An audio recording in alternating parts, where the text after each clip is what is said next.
விஜய் நடித்த தி கோட் படத்தில் ஒரு சில இடங்களில் சூப்பர் ஸ்டார் ரஜினிகாந்த் அவர்களுடைய ரெஃபரன்ஸை வச்சுருக்காங்க. இதை வெங்கட் பிரபுவே வச்சாரா அல்லது விஜய் வைக்க சொன்னாரா அப்படின்னு தெரில.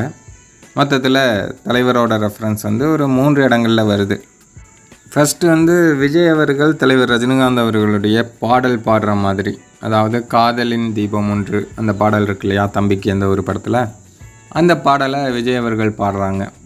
பிரேம்ஜியும் விஜயும் காரில் உட்காந்துருக்கும்போது அந்த பாடல் விஜய் பாடுறாரு. அதுக்கப்புறமா யோகி பாபு இருக்கிற ஒரு காட்சியில் பீரோவில் சூப்பர் ஸ்டாருடைய பாபா படத்தோட அந்த ஸ்டில் ஒட்டியிருக்கு. ஃபைனலாக கிளைமேக்ஸ் சீனில் பார்த்திங்கன்னா தோனி அவர்களுடைய ரெஃபரன்ஸ் வர காட்சியில் தலைவர் ரஜினிகாந்த் அவர்களுடைய படையப்பா பிஜிஎம் ஒலிக்கும். ஏன்னா ரியலாகவே சேப்பாக்கம் ஸ்டேடியத்தில் தோனி வரும்போது தலைவரோட பிஜிஎம் தான் ஓடும். ஸோ அதே போல் தான் இந்த படத்துலையும் வச்சுருக்காங்க.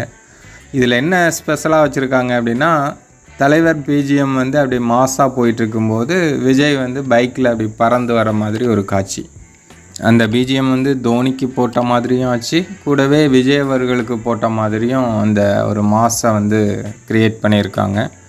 தலைவரோட பிஜிஎம் அப்படின்னாலே அது மாஸாக தான் இருக்கும். அந்த மாஸ் கூட விஜய் இதில் சேர்ந்துருக்காரு. இந்த மாதிரி ஒரு 3 இடங்களில் தலைவர் ரஜினிகாந்த் அவர்களுடைய ரெஃபரன்ஸ் தி கோட் படத்தில் வருது. ரொம்ப நாளாக தலைவரோட ரெஃபரன்ஸை படத்தில் யூஸ் பண்ணாமல் இருந்தார் விஜய். இப்போ எதற்காக திடீர்னு மீண்டும் யூஸ் பண்ணியிருக்காரு அப்படிங்கிறத கமெண்ட்டில் சொல்லுங்கள்.